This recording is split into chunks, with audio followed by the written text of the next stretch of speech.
Hi friends, ഇന്ന് ഞങ്ങളുടെ വീട്ടിൽ ഭക്ഷണമല്ല, ഇന്ന് എല്ലാവർക്കും പുറത്തുനിന്ന് ഭക്ഷണം. ഇതാ തുടങ്ങി ഞങ്ങൾ അങ്ങനെ പുറത്ത് കൊണ്ടുവന്നതാ ഇന്ന് കുക്ക് ചെയ്യാൻ പോകുന്നു. ഇന്നൊരു പെട്ടെന്ന് ഒരു അടിപൊളി ബിരിയാണി ഉണ്ടാക്കാൻ പോവാണ്. അപ്പോൾ പോകാം വീഡിയോയിലേക്ക്. നമുക്ക് എൻജോയ് ചെയ്ത വീഡിയോ. കുക്കർ അടുപ്പിൽ വെച്ചു, ഗ്യാസ് കത്തിക്കുകയാണ്.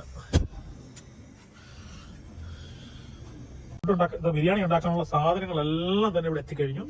1 കിലോ ചിക്കൻ, 5 ഉള്ളി അരിഞ്ഞത്, സവാള അരിഞ്ഞത്, 2 കപ്പ് കുതിർത്ത അരി, നമ്മുടെ കുക്കർ, തക്കാളി, ഇഞ്ചി വെളുത്തുള്ളി പേസ്റ്റ്, പുതിനയില, മല്ലിയില. ആദ്യമായി ആവശ്യത്തിന് എണ്ണ ഒഴിക്കുക. 1 ടേബിൾ സ്പൂൺ നെയ്യ്.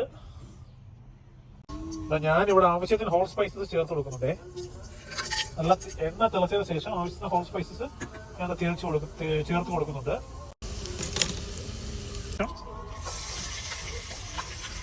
ആവശ്യത്തിന് സവാള ആഡ് ചെയ്ത് കൊടുക്കാം. ഞാനിവിടെ 4 സവാള എടുത്തിട്ടുണ്ട്.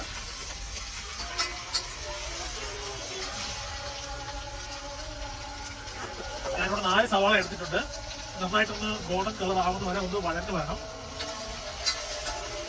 വളരെ സിമ്പിളായിട്ട് വളരെ എളുപ്പത്തിൽ ഉണ്ടാക്കാൻ പറ്റും. കൂടി പോയാൽ ഒരു 20 മിനിറ്റ് അല്ലെങ്കിൽ അരമണിക്കൂർ അത് മതിയാവും. ആക്ച്വലി ഇതൊരു നമ്മുടെ കേരള സ്റ്റൈലല്ല, ഒരു തമിഴ്നാട് സ്റ്റൈൽ ബിരിയാണിയാണ്. വളരെ പെട്ടെന്ന് ഉണ്ടാക്കാം, വളരെ ടേസ്റ്റിയാണ്. ഉപ്പ് ചേർന്നാലേ അത് പെട്ടെന്ന് വഴഞ്ഞു വരും. അതിന് ശകലം ഉപ്പ് ചേർക്കുന്നുണ്ട്. ഉപ്പിന്റെ അളവ് നമ്മൾ ശ്രദ്ധിച്ചോണം, അവസാനം ഉപ്പ് കൂടാൻ പാടില്ല.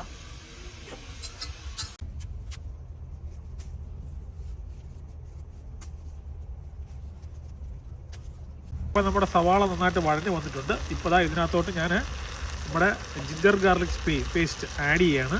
2 സ്പൂണ് ജിഞ്ചർ ഗാർലിക് പേസ്റ്റ്.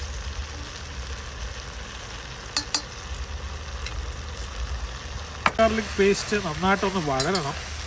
ആ വഴന്നാൽ മാത്രമേ അതിൻ്റെ ആ ടേസ്റ്റ്, ആ പച്ചമണം ഒന്ന് മാറി കിട്ടത്തുള്ളൂ. അപ്പോൾ ഇപ്പോഴത്തെ നല്ല മണം വരുന്നത് ചുറ്റിലും. ഇനിയിപ്പോൾ നന്നായിട്ടൊന്ന് വഴഞ്ഞു വന്ന ശേഷം അത് നമുക്ക് ബാക്കിയുള്ള ഇൻഗ്രീഡിയൻസ് ചേർത്ത് കൊടുക്കാം.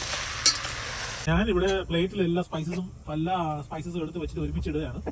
അപ്പോൾ ഒരു 1/2 ടേബിൾ സ്പൂൺ ലേശ മഞ്ഞൾപ്പൊടി. ഇത് കാശ്മീരി ചില്ലിയാണ് ഞാനിവിടെ എടുത്തിട്ടുള്ളത്. ഒരു 1.5 ടേബിൾ സ്പൂൺ കാശ്മീരി ചില്ലി. പിന്നെ 1 table spoon chilli powder, 1 table spoon മല്ലി കൊറിയാണ്ടർ, ഒരു 1.5 ടേബിൾ സ്പൂൺ നമ്മുടെ ഗരം മസാല. ഇത്രയുമാണ് സ്പൈസസ്. ഇത് എൻ്റെ കണക്കാണ്. ഇപ്പോൾ എരിവ് ആവശ്യമുള്ള കൂടുതൽ എരിവെടുക്കാം, അതനുസരിച്ച് ഇതിൽ സ്പൈസസ് ചേർത്ത് കൊടുക്കാവുന്നതാണ്. പിന്നെ ഞങ്ങൾ ഒത്തിരി എരിവ് ഇഷ്ടപ്പെടുന്നില്ല, കാര്യം പിള്ളേർക്കെല്ലാം കഴിക്കാനുള്ളത് കൊണ്ട്. പിന്നെ എല്ലാം അവരുടെ ഇഷ്ടത്തിനനുസരിച്ച് ചേർക്കാവുന്നതാണ്. സ്പൈസി വേണമെന്നുള്ള സ്പൈസി അതനുസരിച്ച് ചേർക്കാവുന്നതാണ്. ഒണിയൻ നന്നായിട്ട്, ജിഞ്ചർ ഗാർലിക് എല്ലാം നന്നായിട്ട് വഴഞ്ഞു വന്നിട്ടുണ്ട്. ആ സ്മെല്ലെല്ലാം മാറി. ഇപ്പോൾ നമ്മൾ അതിനകത്തോട്ട് നമ്മുടെ സ്പൈസസ് ചേർത്ത് കൊടുക്കാൻ പോവുകയാണ്.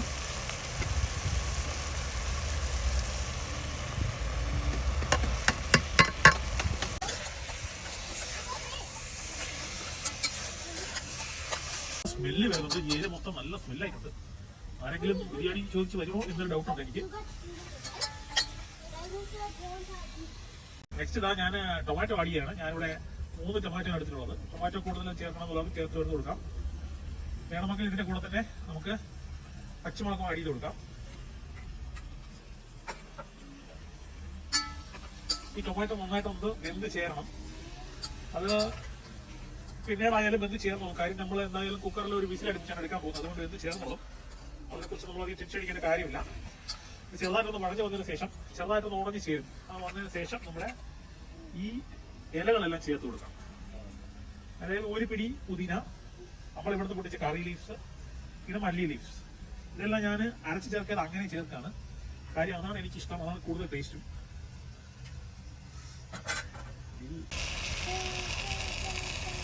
ഈ ഇലകൾ ഞാൻ അങ്ങനെ ഇട്ട് കുക്ക് ചെയ്യുന്നതിന് പ്രത്യേകത ഉണ്ട്. ഒന്നാമത്തെ കാര്യം ഇത് പെട്ടെന്നാവും. പിന്നെ മാത്രമല്ല നമുക്ക് അതിൻ്റെ ഫൈബറൊക്കെ നഷ്ടപ്പെടാതെ കിട്ടും.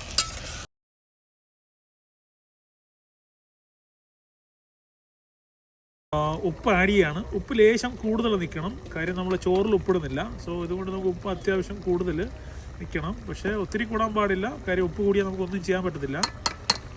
നമുക്ക് ലാസ്റ്റ് എന്തായാലും നമുക്ക് ടേസ്റ്റ് നോക്കാം. ടേസ്റ്റ് നോക്കിയിട്ട് ഉപ്പ് വേണമെങ്കിൽ ചേർത്ത് കൊടുക്കാം. ഇതിന് ശേഷം നമ്മൾ എല്ലാം ആയി കഴിഞ്ഞു. ഇതിനകത്ത് ഇനി മെയിൻ ഇൻഗ്രീഡിയൻറ്റ് ഞാനിപ്പോൾ 2 ടേബിൾ സ്പൂൺ തൈര് ആഡ് ചെയ്യാൻ പോവാണ്. തൈര് കാണിക്കും.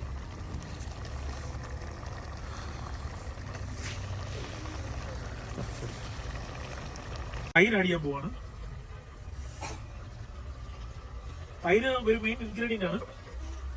പിന്നെ വേണമെങ്കിൽ ലേശം നാരങ്ങ നീര് ആഡ് ചെയ്ത് കൊടുക്കാം. നാരങ്ങ നീര് വേണ്ടാത്തവർക്ക് നാരങ്ങ നീര് വേണ്ട, ഏതെങ്കിലും ഒന്നായാലും മതി. തൈര് ചേർത്തൊന്ന് ഇളക്കുമ്പോഴത്തേക്കും ഇതിന്റെ ഫ്ലേവർ അങ്ങ് മാറും. ഇതിന്റെ സ്മെല്ലും ഫ്ലേവറും എല്ലാം ഒരു വേറെ വൈബാണ്, ഒരു രക്ഷയില്ല.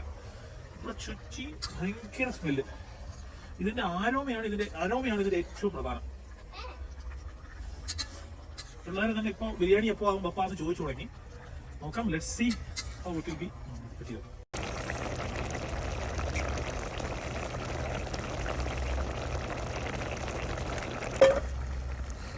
നന്നായിട്ട് തിളച്ച് വന്നിട്ടുണ്ട്. അപ്പോൾ ഇതിനകത്തോട്ട് നമ്മൾ ചിക്കൻ ആഡ് ചെയ്യാണ്. ചിക്കൻ ആക്ച്വലി നമ്മൾ ചിക്കൻ ഫ്രൈ ചെയ്ത് കഴിക്കുന്നതിനെക്കാട്ടിയും ഏറ്റവും ബെസ്റ്റാണ് ചിക്കൻ ബിരിയാണി പോലത്തെ ഡിഷസ് കഴിക്കുന്നത്. പിന്നെ നമ്മളിതിൽ ചിക്കൻ ഡിഷസിൽ ബിരിയാണിയിൽ ശ്രദ്ധിക്കേണ്ട കാര്യം ചിക്കൻ്റെ അളവ് കൂട്ടുക, അരിയുടെ അളവ് കുറയ്ക്കുക. അങ്ങനെയൊക്കെ ചെയ്ത് കഴിഞ്ഞാൽ നമുക്ക് ഒരുവിധം ഹെൽത്തി ആയിട്ട് തന്നെ നമുക്ക് ചിക്കൻ ബിരിയാണി കഴിക്കാം.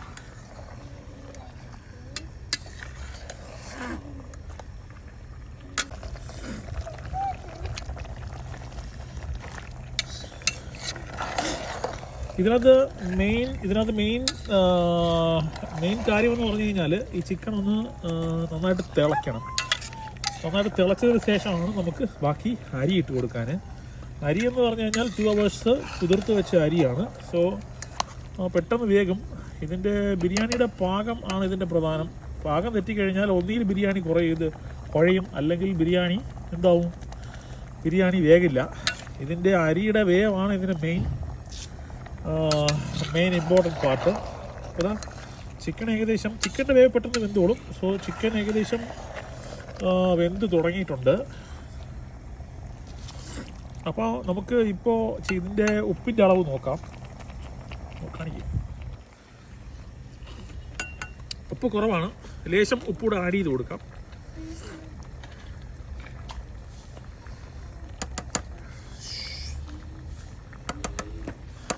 മതി, ഉപ്പ് മതിയാവും എന്ന് തോന്നുന്നു. ഇനി ഞാൻ 2 കപ്പ് അരിയാണ് എടുത്തിട്ടുള്ളത്. ഓൾറെഡി ചിക്കനിൽ നിന്ന് കുറച്ച് വെള്ളം ഇറങ്ങിയിട്ടുണ്ട്. സോ ഞാനിവിടെ 2-2.5 കപ്പ് വെള്ളം ഞാൻ 3 കപ്പ് വെള്ളം ചേർക്കുന്നു.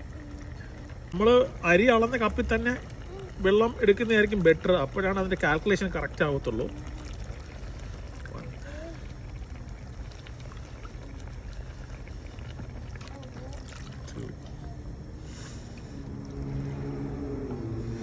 ബാക്കി ചിക്കനിൽ നിന്നെല്ലാം വെള്ളം ഇറങ്ങിയിട്ടുള്ളത് കൊണ്ട് ഞാനൊരു 2.25 കപ്പ് ഒഴിക്കുന്നു. അപ്പോൾ ഞാനിനി ഇത് തിളയ്ക്കാൻ വേണ്ടി വെയിറ്റ് ചെയ്യാണ്. വളരെ പെട്ടെന്ന് തന്നെ വളരെ സിമ്പിളായിട്ട് വളരെ ടേസ്റ്റി ആയിട്ട് നമുക്കിത് ഉണ്ടാക്കിയെടുക്കാൻ പറ്റും. വളരെ കുറച്ച് ഇൻഗ്രീഡിയൻസ് മതി. ഇതിൻ്റെ കൂടെ ബെസ്റ്റ് കോമ്പിനേഷൻ എന്ന് പറഞ്ഞു കഴിഞ്ഞാൽ സാലഡ്, പിക്കിള്, പിന്നെ പപ്പടം. ഇതാണ് ഇതിൻ്റെ കൂടെയുള്ള ബെസ്റ്റ് കോമ്പിനേഷൻ. ഹായ് ഫ്രണ്ട്സ്, അങ്ങനെ ഞങ്ങളുടെ ബിരിയാണി ഏകദേശം റെഡി ആയിക്കൊണ്ടിരിക്കുകയാണ്. നല്ല തിളവ്, നല്ല മണം വരുന്നുണ്ട്. ഏകദേശം റെഡി ആയിക്കൊണ്ടിരിക്കുന്നു.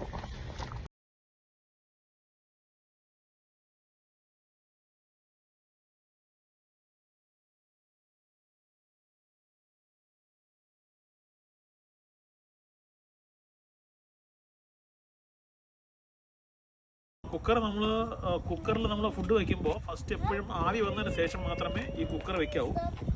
കുക്കറല്ല, ഈ ആവി വന്നതിന് ശേഷം മാത്രമേ ഈ നോബ് വയ്ക്കാവൂ. അപ്പോൾ നമുക്ക് ആവി വരുന്നവരെ വെയിറ്റ് ചെയ്യാം. അതിനുശേഷം നോബ് വയ്ക്കാം. എന്നിട്ട് വിസിൽ വരുന്നതിന് തൊട്ട് മുമ്പ് നമുക്ക് ഓഫ് ചെയ്ത് അടച്ചു വയ്ക്കാം. എന്നിട്ട് അതിൽ ഓട്ടോമാറ്റിക്കായിട്ട് അതിൻ്റെ ആവി പോയതിന് ശേഷം നമുക്ക് ബിരിയാണി സെർവ് ചെയ്യാൻ റെഡിയാണ്. ഏതായാലും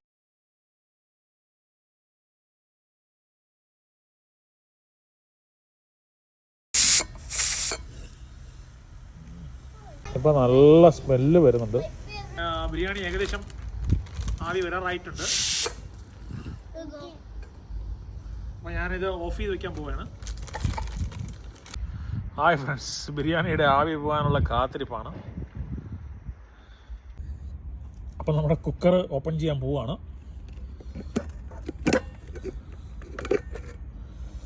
ഇത് പൊന്നു കാശ്, ഒരു രക്ഷയില്ല. കറക്റ്റ് പരുവം മീൻസ് കറക്റ്റ് പരുവം.